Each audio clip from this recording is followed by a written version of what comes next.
WisconsinEye is at the Republican State Convention in Milwaukee. We're talking to 7th District Congressman Sean Duffy.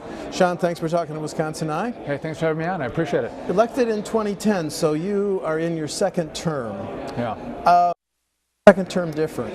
Listen, in the first term, you're trying to put together your offices, trying to find a team that can help you do a job effectively. You're trying to figure out where the bathrooms are.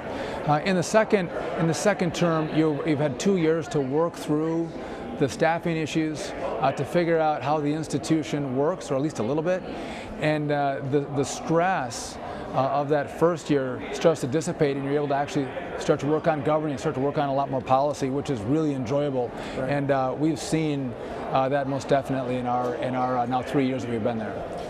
Well, you said in the second term you can begin to stake out issues. What issues do you feel you developed some level of expertise and made some progress on, sir? So the first on my committee, which is financial services, there's a new agency that was created in Dodd-Frank called the Consumer Financial Protection Bureau. It's a great name, and there's a need to protect consumers, especially after the last crisis. This agency is far expanded beyond what I think the original intent was of the agency. They're collecting nearly every credit card and transactions on Americans, almost 1 billion cards. It's kind of like the NSA. And they're holding this information for up to 12 years. There is no reason to take this much information when you can actually sample, like in politics. You take a slight sample of the whole to get good data to implement rules and regulation. They're taking virtually all of it. So we're pushing back on that. There's allegations that whistleblowers have come out with racism and sexism in this agency, where they are taking, if you're a white male, in the review process for employment, you get on average twice the rating as a woman or a minority. And we had one whistleblower who came out and had one complaint, and she was retaliated against. The actual director, Richard Cordray, actually called her one night, telling her to get her attorneys to stand down. So there is some real issues with this agency. I've got a reform package that restructures the agency, makes it more accountable. It's funded through the Federal Reserve. We think it should be funded through Congress, so people have more say in what happens. So that's one reform package I'm working on. I've done a market structure bill. When small businesses go public, oftentimes they get lost, I mean, with the Apples and the Microsofts. And to help create more liquidity, more interest in these stocks, I had a bill to pass the House that changes the tick size, which means they usually stocks trade in 1 cent increments. Yes. Now these small ones can trade in 5 or 10 cent increments, breed more interest, and help grow more jobs. The SEC is actually going to move on our bill. We had a bipartisan bill. I worked with a Democrat in the committee. We virtually passed it through the House and the committee with barely any losses. So those are some of the things in committee that I'm doing. But as a whole, we're looking at budgets and debt and big policies that help us grow the economy. Well, let's go back to something you said. The recent Michael Lewis book documented the advantages some of these large houses have in learning in nanoseconds about trades. Is that something your bill is going to address? Well, first of all, do you think those large companies have an unfair advantage? Listen, there's some that do, that use it for purposes that we want to address. And listen, this book just came out. I feel talk to people in the industry, they will say there's some truth and there's some sensation. What we need to do when we deal with market structure is take a look and say, how do we look at how the system works and make sure it's fair for everybody? Because you can't engage in a system like this where one guy has an advantage and others don't. So the committee will look at it, but my bills had come out before this book had come out.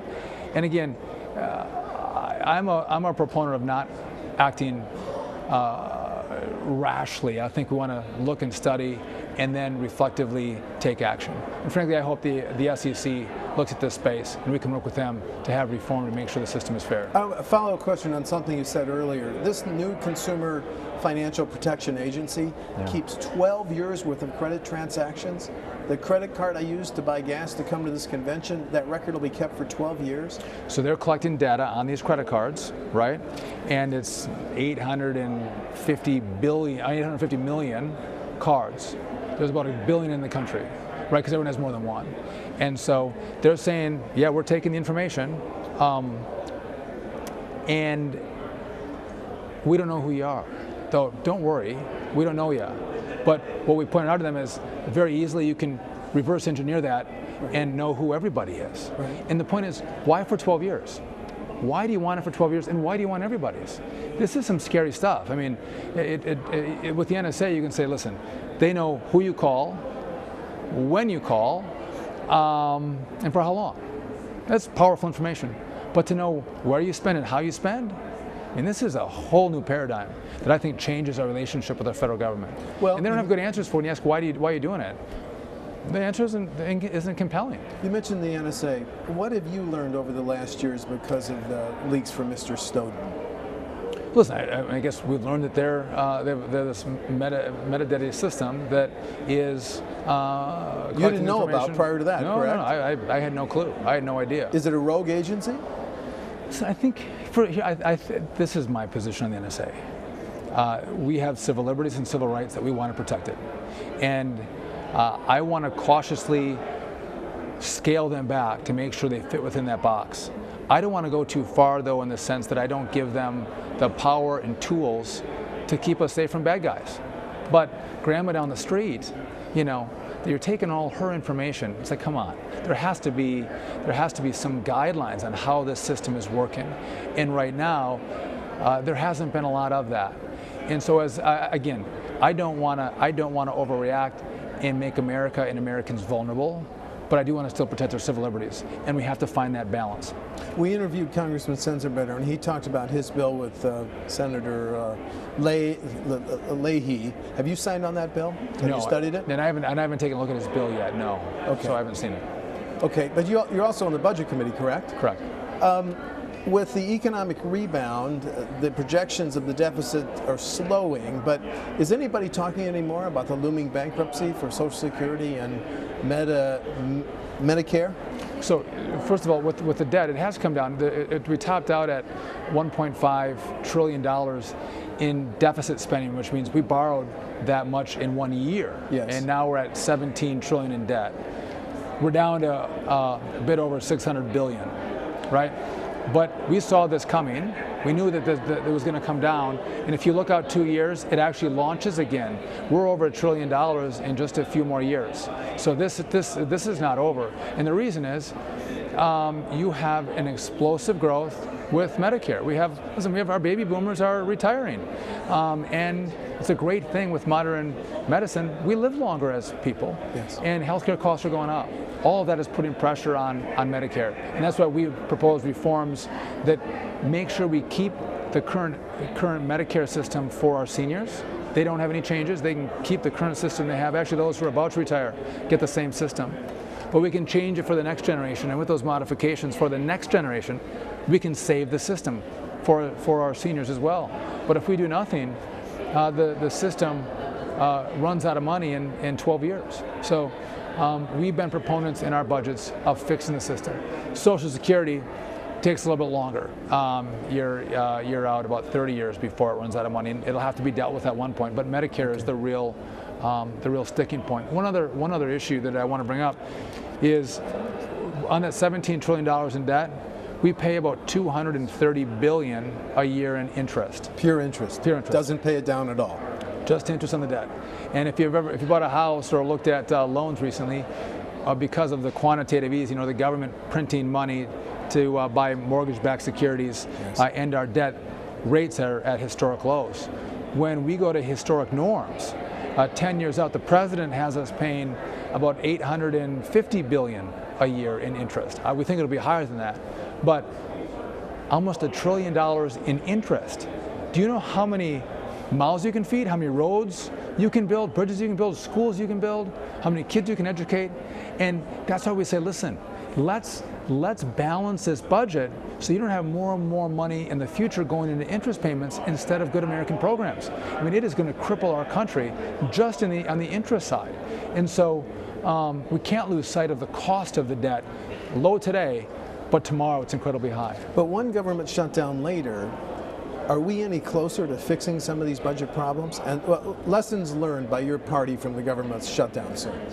Well, listen, I mean, my frustration with the shutdown was twofold. I mean, one, listen, our party put out a number of ideas, but the night before the shutdown, all we had asked the president was, we said, Mr. President, we want you and the administration to be in Obamacare, just like we in Congress and just like the American people. If it's good enough for us, it's good enough for the American people, it should be good enough for you and Jay Carney and everyone in your team. You guys are implementing this system and you're not in it. That's not right. So we asked for that. And then we said, Mr. President, we want you to give the individuals a 1-year delay like you gave the businesses. You can still ramp up Obamacare, you can still have the exchanges work, you can still have your subsidies, but if people don't want to go in, give them the 1-year delay. And he said no to that.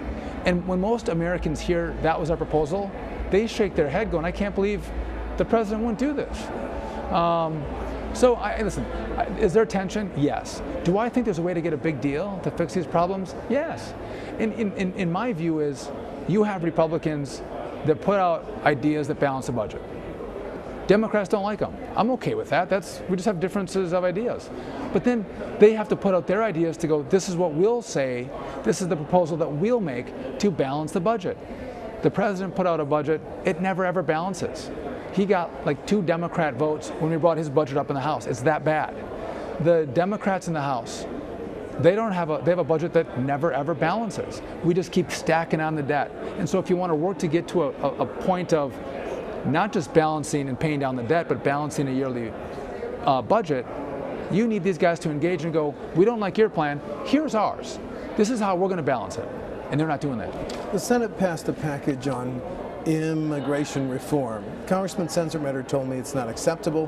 Do you see any chance that there's going to be a deal on that issue this session, sir? So first of all, I don't support the Senate's plan either, but I do support immigration reform. Listen, you got to do several things. You got to secure the border. Yep. We need to work on work visas for low-skill and high-skill labor. We need to work on internal security. We have to have an e-verify system, so when you're getting work, we know that you're legal. And the question, I think, becomes, what do you do with the folks that are here? And I think the answer will be, you offer some form of legal status, not citizenship, but they can stay. They're not going to get arrested. They're not going to be shipped home in the middle of the night. They can stay. But with that, they can't vote, and they can't collect off our entitlement system. However, if they want to become citizens, there's no special pathway for them. But like anybody else in the world, if they want to become a citizen, they can go through the multiple-year process and apply. I think there's a space to do it, and as a conservative, I think it's the right thing to do. The system's broken. I think we should fix it and make it work. And to my conservatives who watch your show, I'd say, listen, you might have 11 million today. 10 years from now, it's going to be 20 million or 25 million. Let's fix the system. Let's make it work. Let's make sure that the demands of our economy can be met with those who want to come and work, and let's deal with those who have come in over the last several decades and make it fair for all sides of the aisle. Final question. Your 7th district is bigger than some states. It's a huge area. It's also one of the poorer areas of Wisconsin. How is it recovering from the recession, and what are your goals next session, assuming your re-election, just for the 7th, sir? Yeah, it's ticking back up. We're doing a little better, but listen, it's still tough. One of my concerns is I just dropped a bill on forestry. So, listen, we have a lot of forestry and forest products jobs, mills, paper, and jobs in the woods. Well, the National Forest is shutting down, so we can't log it. And they own a majority of the land in my district. And they've set a sustainable cut level. They're not even coming close to it. And they say that's a sustainable level. So we need to have legislation, I think, to fix this system, open up our national forests. It's a renewable resource. We know how to manage it. We've learned our lessons. That's important. I think if you look at my district, there's a lot of small businesses. And if you talk to people, the rules and regulations make it tough to start a business now. You might have the idea, you might be able to get a loan from the bank, but you can't actually start it up because you don't know how to deal with all the rules and regulations. We're working on that. On the banking side, it used to be pretty easy to get a bank to take a risk on a guy in their community. And with all the rules that come in banking, oftentimes those bankers, though they might want to take a risk on that next small little gem of a business in their community, the regulators will kill them over it, and they won't make that loan. And I'm talking good loans and good risk. We're trying to roll that back a little bit to make sure our banks in our small communities, our credit unions in our small communities can do their work getting capital to Main Street and that capital and that growth creates jobs. Very good. Congressman Duffy, thanks for talking to WisconsinEye. Thanks for having me. Thank you.